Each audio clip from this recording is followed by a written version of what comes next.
C'est la recette de ma grand-mère. Excellent. De l'ail, du sang, du sel, du poivre, c'est tout. Une dégustation plutôt matinale. Quand les produits viennent du terroir, difficile de s'en priver. Aujourd'hui, qu'est-ce que vous avez acheté? Alors une bonne pintade d'eau due pour recevoir des convives, du boudin, des magrets et puis un peu pour ma soupe. Le magret, on peut le faire flamber à l'armagnac, la pintade rôtie au four, la carcasse dans la soupe. On est heureux de venir tous les jeudis au marché parce qu'on parle aux gens et déjà c'est énorme. Derrière son étal, André Durdeuil perpétue les recettes familiales.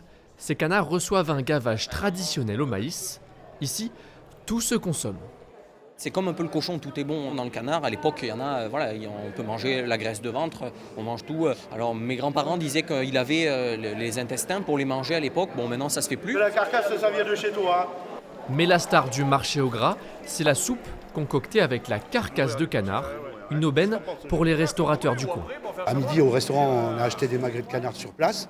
En plat du jour, on fait les magrets de canard et ça permet de faire connaître les produits locaux de la Dordogne, quoi. Verdict, C'est chaud, mais c'est très bon, c'est quelque chose qu'on a envie de manger quand il fait froid. à Saint-Astier, le marché au gras aura lieu chaque jeudi cet hiver jusqu'au 15 mars prochain.